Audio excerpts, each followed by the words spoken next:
Part 2 of how Abena's gift brought hope to her people, the return of the ancestors, Africantales by Denx. After the storm that nearly destroyed the village, Abena had earned her place as a hero. The villagers no longer feared her long, ever-growing hair. Instead, they viewed it as a powerful blessing from the ancestors, who had chosen Abena to be their protector. The connection between Abena and her ancestors was undeniable, and her hair, once seen as a curse, was now a symbol of hope and strength. But while the village had found peace, Abena's journey was far from over. Little did she know, a new challenge was about to arise, one that would test the power of her hair and her connection to the ancestors like never before. A dark presence in the village. Months had passed since the storm, and Abena had grown comfortable with her role as the protector of the village.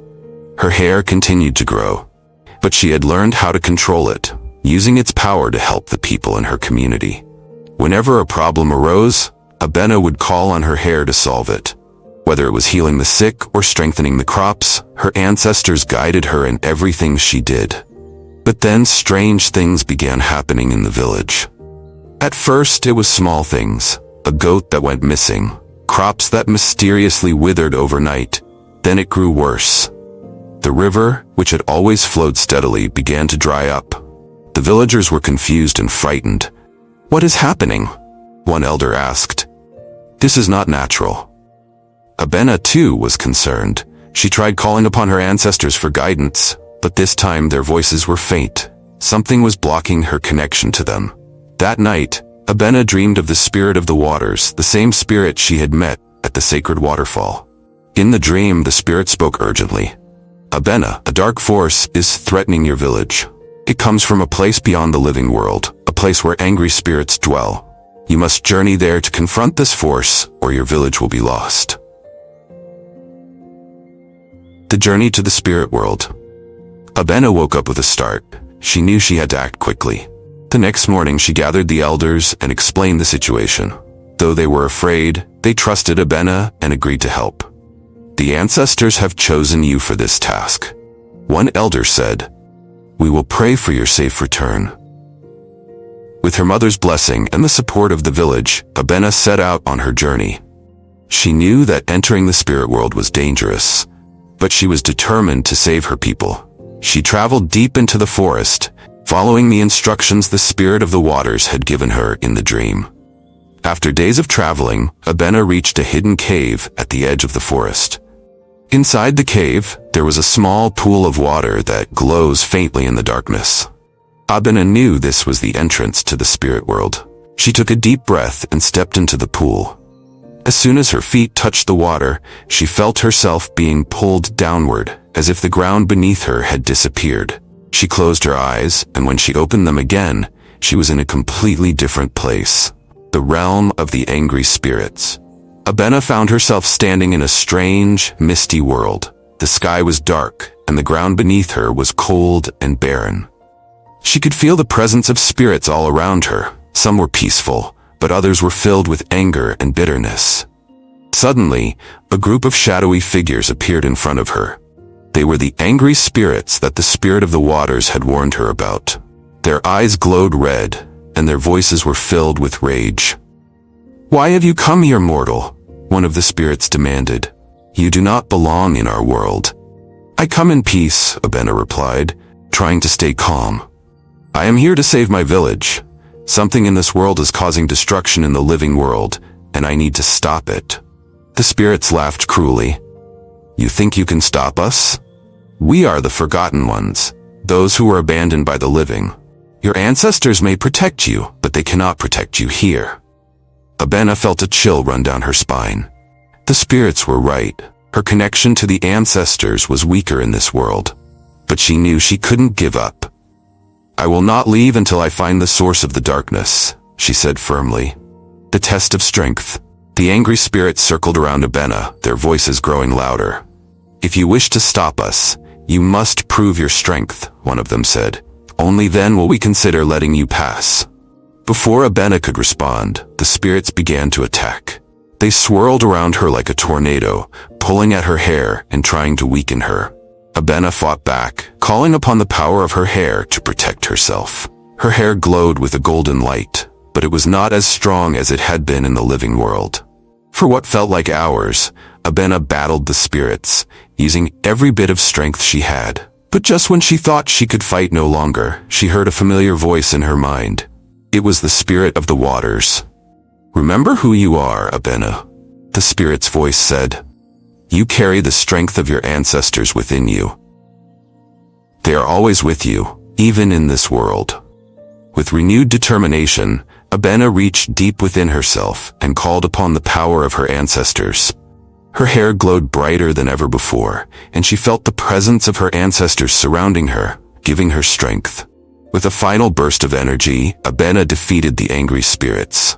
They screamed in rage and disappeared into the mist, the heart of the darkness. Exhausted but determined, Abena continued her journey through the spirit world.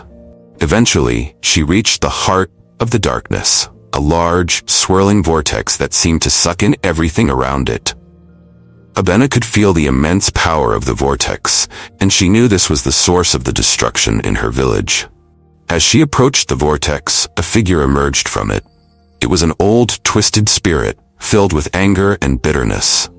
"I am the spirit of forgotten promises," the figure said. "I was once honored by the living, but now I have been abandoned. I have nothing left but my anger, and I will make the living suffer for what they have done." Abena stepped forward. "I understand your pain," she said. "But taking your anger out on the living will not bring you peace. You were once honored, and you can be honored again. Let go of your bitterness and return to the ancestors." The spirit of forgotten promises hesitated. "How can I return when I have been forgotten?" it asked. "You are not forgotten," Abena said softly. "I remember you now, and I will ensure that my village remembers you too. You are a part of our history, and you deserve to be honored." For a long moment, the spirit was silent. Then slowly, the darkness around it began to fade. "Thank you," it whispered, and with that, the spirit disappeared, and the vortex vanished. Returning home. With the source of the darkness gone, the spirit world grew peaceful once more. Abena felt a sense of relief wash over her. She had done it. She had saved her village. The spirit of the waters appeared once more. "You have done well, Abena," it said. "You have shown great courage and wisdom. The angry spirits have been calmed, and your village is safe." Abena smiled. "Thank you," she said. "But I could not have done it without the strength of my ancestors." The spirit nodded. "Your connection to your ancestors is what makes you strong. Never forget that." With that, Abena was returned to the living world. She found herself standing at the entrance of the cave, the sun shining brightly overhead. She made her way back to the village, where she was greeted with cheers and gratitude. The river flowed once more. The crops flourished, and the village was at peace. Abena's hair continued to grow, but now it was a symbol of the strength and wisdom she had gained from her journey. A new beginning. From that day forward, the villagers honored the forgotten spirit that had once caused them harm. They built a shrine in its memory, ensuring that it would never be forgotten again. And Abena continued her role as the village protector, using the power of her hair to guide and protect her people. But she knew that her journey was not over. There would always be new challenges, new spirits, and new mysteries to uncover. And with the strength of her ancestors behind her, she was ready for whatever came next. As the years passed, Abena's legend grew. She became known far and wide as the girl whose hair grew forever and who protected her village with the power of the ancestors. Her story was told to generations, a reminder that the past and present are always connected, and that the strength of our ancestors lives on in all of us. If you enjoyed this story, don't forget to like and subscribe for more captivating African folktales. You won't want to miss our next adventure. The story of Abena teaches us a powerful lesson. True strength doesn't just come from the gifts we possess, but from embracing who we are and honoring the wisdom of those who came before us. In her journey, Abena discovered that her real power lay not just in her magical hair, but in the connection she had with her ancestors. Even when faced with great danger, she chose courage and forgiveness over fear and bitterness. This tale reminds us that holding on to anger can only bring destruction. while understanding, forgiveness, and remembering our roots can lead to peace and harmony. When we face challenges, we must trust in the lessons passed down by those before us and use that wisdom to guide our path. At Africantales by Denx, we believe that embracing your heritage and learning from the past will help you overcome any obstacle. Just like Abena, we all have the strength to create harmony and find peace in our lives. If you enjoyed this story and want to see what happens next in part 3, don't forget to comment below, like, and subscribe to the channel. Your support helps us bring more incredible tales to life. Let us know if you're ready for the next chapter in Abena's adventure.